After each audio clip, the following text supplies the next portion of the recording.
Hey there, nation. Welcome to the show. We help you to play miniatures wargaming on a budget, and now it's time for another edition of Hobby Side. This one is kind of a sadder one. It's called The Fall of the Ninth Age, and the reason why I'm bringing this video is because this video is kind of timely. It's a Hobby Side video, so we're going to be talking about the various aspects of the gaming hobby, and this time specifically we're talking about the game The Ninth Age. And if you guys haven't noticed it yet, if you're just brand new to the Ninth Age, or if you've been a long veteran of Ninth Age battle reports and playing it, you're noticing that our game that we are playing is suddenly on decline.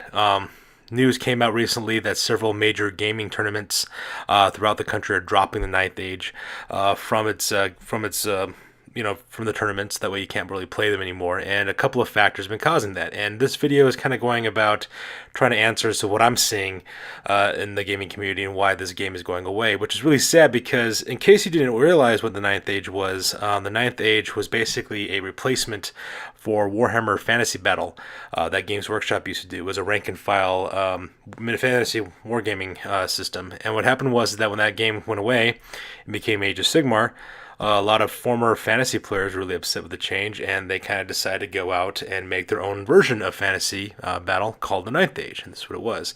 Came out a couple of years ago, totally non-profit, volunteer-based. A bunch of people got together, wrote some rules for a gaming system real quick, and then put it out there for people to play, and it kind of took off.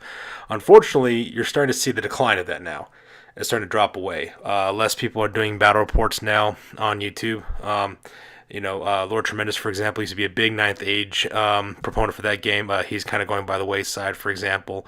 Shyhammer's another guy that's kind of upset talking about, how the game is going away as well. And so in this case, this video is what I'm starting to see in the gaming community and pretty much why it's going away and basically why it's falling. And pretty much I kind of break it down to four basic things. First of all, we're going to be talking about the nerfed rules. I kind of jokingly call this age of gaming, I call it the Nerfed Age. When I'm kind of joking around about it, we'll talk about that a little bit more in detail. We also have the lack of communication as well from the guys who created the game and for the content creators. I'm also going to be talking about the gamer community at large as well, and the Requiem for a Dream, which talks about what the hopes and dreams of what this game was, and unfortunately, just like the movie, what the brutal reality is instead. And then finally, we're going to kind of round up this hobby side video with some new announcements and some channel updates about what we're working on. So without any further ado, let's go ahead and start cracking on and talk about exactly what was causing this game to fall apart. Alright, the very first one we're going to talk about is what I like to call the Nerfed Age, is what I basically talk about. And I think one of the reasons why Ninth Age kind of fell apart and why it's kind of going by the wayside is because a lot of the things about the Ninth Age have been basically nerfed. In case you're unfamiliar with the term nerf means for the gamer community, nerfing basically refers to taking items or rules or armies or certain units of armies and basically weakening them for the sake of quote-unquote balance. That's what it's basically kind of called. And because of that, the Ninth Age definitely is a weakened version of some of the things that you're used to seeing in Warhammer Fantasy Battle, unfortunately. Things that got nerfed or weakened by the Ninth Age are things like magic, for example. The magic phase really changed. They kind of weakened a lot of the spells. You couldn't do certain things, a lot of spells as usual. They've also taken a lot of the magical items, especially when they did the 1.3 update, weakened a lot of what the magical items could do, how many you can get, what you could use them for, what they were designed to do. Artillery, especially cannons, was one that was really weak as well. And for the most part, I really never played cannons in my Ninth Age armies. I usually was the receiving end of getting shot at with cannons. Even I thought they were weakened. And I mean, this thing is firing a cannonball at you, for God's sake. This thing's supposed to be like the most powerful artillery piece, and you guys weakened it.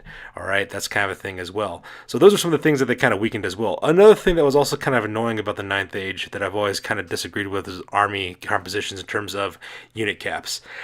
I'm really not sure what the whole purpose of that is. Why do we have caps on unit sizes for different things? If your opponent wants to bring a screaming horde of 100 orcs or orc head bashers, then they should be allowed to do so. I mean, they are playing orcs and goblins, for God's sake. I mean, your enemy is supposed to try to win this battle, is trying to win the game, and so because of that, they're trying to, bring the toughest list they can to fight against you, and if they want to bring it, they should be allowed to bring it. I'm not sure why you have unit caps. Now, army compositions I can understand, having percentage of points being used for certain things like characters and artillery and things of that nature, but to the extent that they were doing it in the Ninth Age, especially with the 1.3 change, was really outrageous. They did things like they took certain units and put them in smaller categories and made them count for two different categories. A perfect example of this would be for the Empire Sunstal, for example. The steam tongue counted as not only just our piece of artillery, so you had to worry about this points eating up your artillery pieces, but you also had to use it for what's called Suna's Fury, which is like another category that also kind of double dipped in points, and because of that, it really affected the army compositions of a lot of players, and I'm not sure why. I think, well, they said that they're trying to make it more balanced. I hate that word balance. Everyone's like, oh, the first thing anyone ever says whenever they get defeated by their opponent, oh, it was lack of balance, and oh, it wasn't balanced, it was overpowered. I'll talk about that when I get to the gamer community at large for the Ninth Age. So that was one of the things that they also did as well. They kind of weakened army compositions as well. Even things like mundane equipment, for example. Like, you could only take certain kinds of equipment if you had this many number of troops, or you can only take this many types of upgrades if you had this many number of troops, or all these other factors. It was really kind of pointless. You kind of have like these really, really mediocre kind of vanilla armies where you just kind of like everyone got kind of weakened. They decided to level the playing field across the board by just making everybody weak, and I think that was one of the reasons why the Ninth Age, or the Nerfed Age as I like to call it, was one of the problems. And unfortunately for me, I used to put a lot of these Ninth Age battle reports out, but unfortunately towards the end, especially like the last 2-3 months of my battle reports, I mean, they started getting kind of lackluster. I wasn't as enthusiastic about doing the battle reports. I mean, my friends, for example, I have to thank my gaming friends in my gaming group, because the only reason why they did Ninth Age battle reports is because I begged them to, because I was like, hey, we need to keep this alive. And they're like, no, I don't want to play, we don't want to play Commander CheapSkate, we want to play something else. I'm like, come on, do it for me. And they're like, okay. So they would begrudgingly throw me a game or two my way, and that's the reason why I had to alternate those every other week, because they were kind of hard to come by. And so, it was kind of weird, really weird. They did all this weakening of things and made everything all kind of wonky. And I think the only reason why they did that is because, unfortunately for the creators, I think they paid too much attention to the forums and to the complaints and the complaining of gamers, like, oh, this is too powerful. Oh, my opponent should be able to do this because my fragile ego can't take me losing, and so because of that, I think they just nerfed everything to quit the rage screamings of gamers who just couldn't deal with being defeated. I mean, I personally think that's all it was. And because they nerfed this game so bad and made it not interesting anymore, it kind of made it kind of mediocre, kind of like vanilla. It was really bland. And it was kind of like what they say in that movie, The Incredibles, right? Everyone's special, which is a nice way of saying no one's special. So I think that's exactly what happened, and why one of the reasons why the Ninth Age kind of died off. Everything was just too weak. All right, so now we're going to talk about the second thing which kind of affected the Ninth Age, and that was lack of communication. Once again, Lord Tremendous and Schreihammer pretty much kind of done a really good job on YouTube about talking about this one, but I'm just kind of reiterate some of the main points about one of the problems that happened with the Ninth Age. To be perfectly honest, with the lack of communication that was coming out of the content creators for this game, it kind of seemed like the guys who created this game kind of lost interest in their own content. It's kind of like they lost interest in their own game, kind of. And they had like very vanilla rules. Nothing was too overpowered. Everything was over-nerfed. Basically, they kind of nerfed their game into oblivion, which I kind of mentioned about in my last point. And so I think that's the reason why there was a lack of communication, just because I think what happened was that they got a little too... what's the word I'm looking for? Status concerned, or not status concerned? What's the word I'm looking for? Basically, it came to the point where they were hearing all the negatives about the game, and so because of that, they kind of got focused on what that was about and what some of the problems that people were complaining about, and so because of that, by trying to please everybody, they lost out a lot of players. One of those kind of things. They answered too many masters. They're trying to make everybody happy, and that was never gonna, work out for them, very unfortunately. So because of that, I think that's why they were so lacking in their communication. Why they didn't let people know what was going on. I mean, ever since the rule freeze in 1.3, there hasn't been much chatter about what was going on. And if you try to go into the forums and try to figure out what's going on, good luck to you, because of all the rage hate that's going on in the forums, and you trying to put in your 2 bits and try to tell people what's going on, and it's just kind of flying back and forth, and people getting very hostile about it. It's kind of like, ugh. You would think that these guys were talking about the current state of our country in terms of politics in the United States. I mean, that's how heated it was getting in some of those forums. So because of that, not many people kind of shied away from that. So because of that, I think lack of communication on the parts of the content creators is one of the reasons why this game got destroyed. And I really think that the real root cause of all that was because they weakened everything and they nerfed everything and they made it kind of a boring game. And you really can't have a really good game if it's boring to people. So I think that's also another problem as to what kind of contributed to the lack of communication on the Ninth Age side. All right, and one of the last points I'm going to try to make about what caused the downfall of the Ninth Age is basically the gamer community at large. And this is the part where I'm probably going to get a lot of hate for saying this kind of thing. A lot of you guys are going to probably give me a lot of thumbs down for saying this, as well as some comments. But you know what? It's my video, my opinion on this, and we're going to talk about that. So, for the gaming community at large, here's the real reason why I think the Ninth Age kind of fell apart and why it got nerfed to oblivion. And it's because of the gamers that play the game themselves are largely to blame. Now, we have to make sure that we give credit to where credit is due on both sides. This game is falling apart because of two reasons. One, the guys who created it, and two, the people who play it. And I think more so the gamers are more to blame on certain things, especially when it comes to the nerfing of these rules, than the creators are. I mean, they're the ones who are putting the pressure on the creators, who are not being paid, by the way, to make this game. And then their desperate sprawl to kind of please everybody, they kind of destroy their own game in the process of doing that. And one of the things that you see a lot of is a lot of whining. There's a lot of whiners out there when it comes to like wargaming in general. People are always complaining about things, about what armies people are taking, what compositions they're using to make those lists. You hear terms like overpowered this is cheesy that, they're spamming this, they're overrolling that. It's just kind of like, yeah, okay, so what if your opponent's bringing a really powerful list? Your opponent's trying to win the game. I mean, that's the purpose of playing miniatures wargaming. The idea is that you're playing it to enjoy it because you're trying to win at a competition. That's basically how it works. Same thing with tournament lists. I mean, you're going to a gaming tournament to win. All right, if your opponent's not bringing the most powerful list they can to defeat you, they're not really doing themselves any favors, all right? That's one of the things. And you hear people say things like this all the time. And not only just in the Ninth Age, but you see this in any miniatures wargaming. You especially see this for guys who play Age of Sigmar. A lot of people out there who are really upset about how armies are overpowered, quote unquote. I just kind of like laugh every single time I see that, all right? Don't blame your opponent's army for the reason why you lost a game, all right? That's usually got nothing to do with it. Usually you lost because you didn't do certain things, you didn't seize initiative at certain points, you didn't secure certain objectives, or maybe you didn't bring a really good list yourself to fight with, and so because of that, you lost, all right? There's nothing wrong with that. Learn from the experience, reflect, build again, and then go back out there and try to destroy your opponent. I mean, that's the idea of like warfare, right? Like it's not like when you go to war with two nations, both sides sit down and talk about what they are not going to bring and what they are going to bring because, oh, you can't bring nuclear weapons to war because that's too overpowered. I mean, no one does that in real life, right? So it's a game, and then your opponent's not going to do exactly the same thing either, you know? And if you feel like that your opponent is bringing a, what you would call a quote-unquote overpowered or cheesy list, good, in my opinion, great, let them bring it. The attitude you should go in when you fight against someone who's bringing a really good list like that is bring whatever you think might save you because it's not going to help you. That's what I see. That's what I do to myself, just hype myself up for a game. I want my opponent to bring the most powerful thing they think they can throw at me so that way when I defeat them, I can drink their tears. You know, that's the idea you should be going with when you play these games, right? That's the whole purpose of this. And if you don't like that, well, tough. I mean, you're not going to win everything. That's the way it is.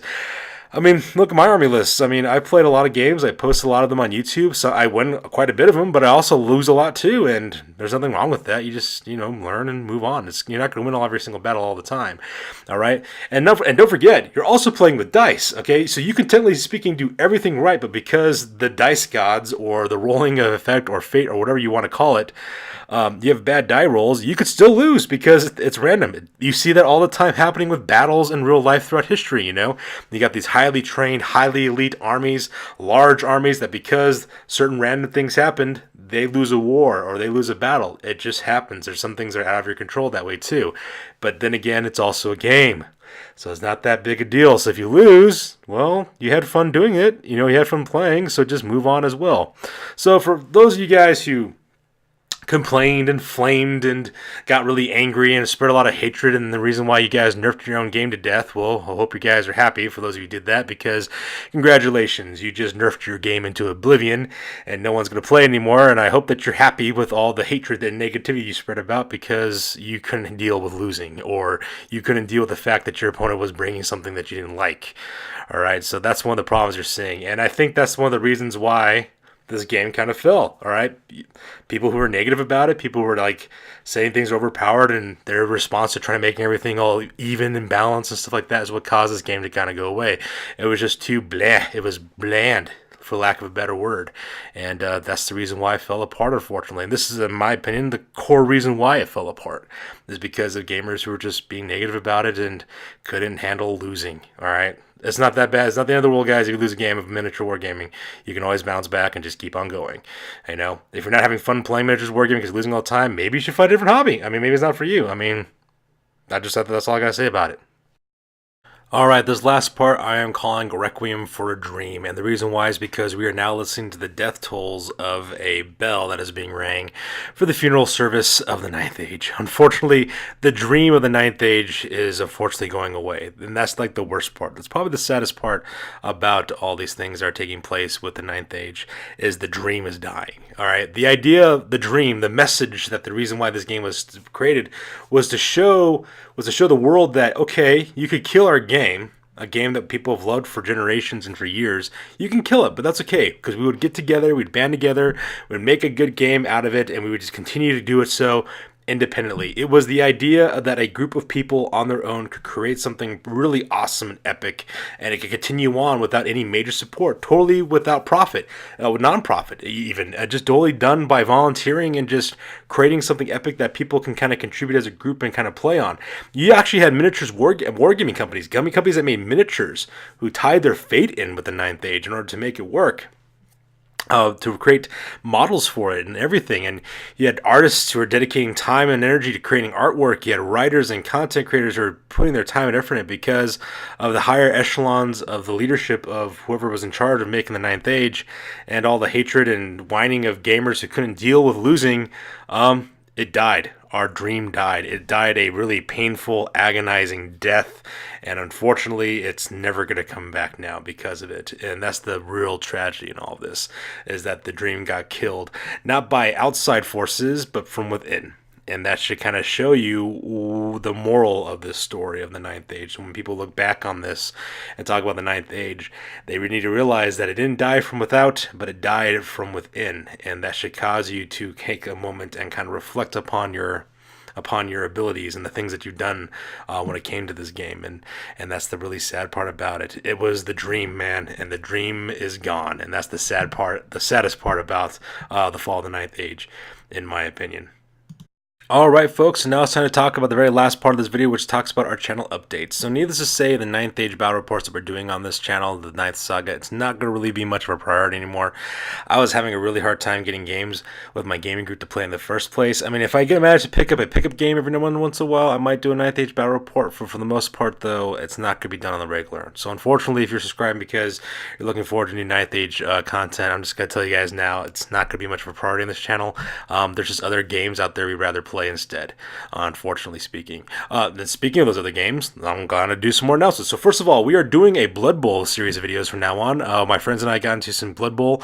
We each got teams now. We're painting those up. We're waiting to finish up the painting on those Blood Bowl teams. I haven't fully painted before we actually get those videos released. So we're hoping sometime in the middle of fall, we'll be able to do that right in the heart of football season, which would be also kind of cool as well. That series will be called Arena of the Gods, which would be really fun to do. We have 6 teams that are getting worked on right now. People working on that. We also got a pitch and everything to play on. We got terrain to play on it as well, so we're looking forward to getting those videos out to you guys as well. We're thinking about doing it a little bit differently with our battle reports, where we're kind of making it like more narrative based, as if like a commentator is actually commentating the game as it's going on, rather than giving a blow by blow of what happened as well. And lastly, if you look at the bottom there, that is right. We are starting to get into the Warhammer 40k videos. Commander CheapSkate bit the bullet and converted over to the Dark Powers. I'm sorry, you guys. I was hearing the Dark Gods of Chaos whisper my name in the middle of the night for Warhammer 40k, and so I decided to actually, get a starter box. I got like the They Shall Know No Fear starter box, which costs like, I think $70. I think is what it costs. It has like a little bit of rules and some starter models. But my friends and I, we kind of scraped together some miniatures that we had, just kind of hanging around, and decided to put together armies real quick to get into Warhammer 40k. I'm just telling you now, the army I'm planning on is an Imperial Guard army. The Astra Militarium is what I'm planning on doing.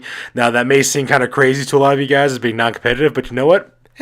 I wanted to try. I want to see what happened. I wanted to, play a game a little bit more challenging with an army that's really challenging to play. So that's very much what I'm going with on that part. So kind of cool stuff. So even though we're losing the Ninth Age and we're starting to see that gang go away, there's still hope because the future will go on and we will go on together. So that's good deal for this one, you guys. As always, please feel free to like, comment, and subscribe. Your guys' input is always invaluable. And if you want to put some hate messages on the bottom, go ahead if you feel like it. If it's going to make you feel better, but you're just proving my point when you do that. And then at the same time, feel free to check out our Facebook as well as Google Plus for all the latest and greatest and all the updates that we're doing for our channel. And once again, you guys, remember we have a Sunday battle reports with Age of the Realms, which are Warhammer Age of Sigmar battle reports, and we alternate Wednesdays with Warhammer Fantasy Battle 8th Edition as well as Necromunda on Thursdays. So as for now, you guys, we'll see you guys on the flip side. You guys keep on gaming, keep on being cheapskates. We'll catch you on the flip side. Peace out.